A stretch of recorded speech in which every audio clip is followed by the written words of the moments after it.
A thread by Carlos Oswida. A nice Canadian lady sent ricin to President Trump. Being a Canadian, of course, she has a bug up her exhaust pipe about American immigration policy. Steve Brown tweets, confirmed. Pascal Ferrier has been identified as the Canadian woman arrested at the Peace Bridge linked to the poisoned letter sent to President Trump. Carlos continues, she keeps coming to the US with guns to try and kill ICE and Border Patrol and anyone else who stops illegal immigration. This time, she won't be let out. Ever. A Biden supporter, no doubt. Watch Trump in Moon Township, Pennsylvania. Each peaceful protest gets better. Chris Wallace and his wig have released the topics of the first debate between Trump and Biden. Trump and Biden's political records, the Supreme Court, COVID-19, the economy, race and violence in our cities, the integrity of the election. This would be a suicide mission for Biden, even if he weren't senile. All the topics are pluses for Trump and catastrophes for Biden. Leftists have self-induced amnesia, but when the pandemic started, Fauci and Birx said the best case scenario is 150,000 to 300,000 dead, and nobody sane blames Trump. The Biden tactic is to simply criticize without explaining in detail how he would have prevented the outcome that scientists predicted. That dog won't hunt for sane Americans. The economy? Democrats shut it down and are keeping it shut down. Riots and violence in the cities? Democrats support it and enable it. After the lynching of Jake Gardner, Wallace is an idiot to even talk about this. The Supreme Court? Ruth Bader Ginsburg said in 2016 that the president has an obligation to fill vacancies during his entire term, and Democrats are threatening to impeach Trump for following the Constitution. The integrity of the election? Democrats are telling everyone to vote in person. The madness has finally gone as far as it possibly can, except there's one last debacle. Biden suffers from sundowners syndrome. His dementia gets worse after sunset. He couldn't control his rage before he became demented. Here's what we just may see. Biden snaps, spews profanity, and craps his pants. Anti-dementia medications all cause incontinence. If they starve him, they'll have to give him speed to keep him awake. This could be absolutely horrifying. There's no such thing as a sympathy vote for president. If Biden can't hack it, he loses. And Biden can't hack it. Trump knows what to do. He won't be cruel, but he also won't spare Biden.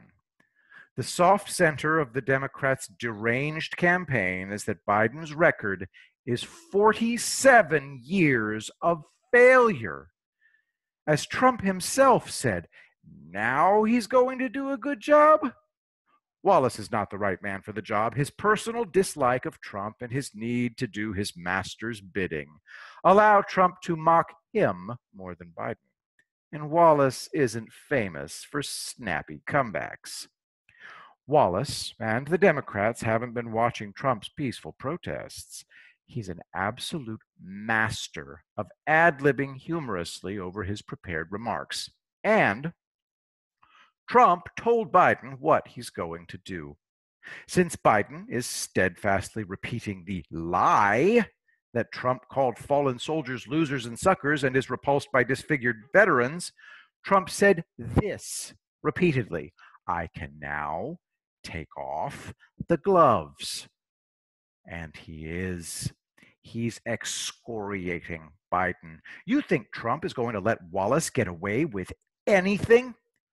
Trump's comedic sense is unique. He doesn't tell jokes or funny stories.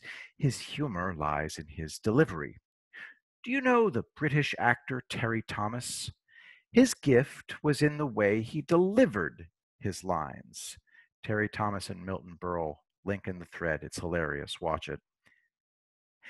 It was always said that Terry Thomas could make the telephone book funny by simply reading from it.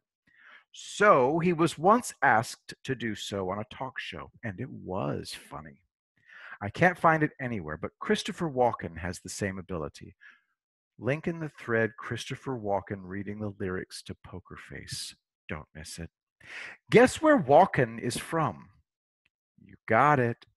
Queens. Trump has the same ability to make anything funny in his peaceful protests. And he's not saying anything intrinsically funny, it's his delivery. The only thing I can say about the Democrats and Fox News is that they're off their rockers. To think that Biden has even a ghost of a chance is derangement born of total desperation. I'm not sure I even want to watch the debate. The outcome of this election is a foregone conclusion. Have you seen this Chinese video of their, quote, first strategic bomber? It's a license-built copy of the Tupolev Tu-16, 70-year-old technology. That version is the H-6K, which was upgraded with the Soviet-era D-30 turbofan engine, 60-year-old technology. The Chinese say the H-6K has a combat radius of 2,200 miles. That means it can fly 1,100 miles with a combat load and return home without refueling. The American B-52 has a combat radius of 4,500 miles. The B-2 Spirit stealth bomber has a combat radius of 7,000 miles. All the action scenes in the Chinese video were lifted from American movies, and the cockpit is a crappy mock-up. One throttle for two engines. Look at that untrimmed fingernail. Not one Chinese nuclear missile has been proven to work. They're just spoiled. Trump is making them as crazy as the Democrats. And they're as well armed as the Democrats. Did you see this? From en.yna.co.kr, Moon proposes declaring end to Korean War, requests UN's support. The American press has been refusing to report on this. Do you know why Kim Jong-un is out of sight? Because he's here. So are the South Koreans, somewhere safe and peaceful. Why isn't the American press reporting this? Quote, South Korean President Moon Jae-in restated a call Wednesday for the declaration of an end to the Korean War, saying it would pave the way for complete denuclearization and lasting peace on the peninsula. End quote. What if that happened before the election? Keep your fingers crossed. And remember, walk without rhythm, and it won't attract the worm. I will be the greatest president that God ever created.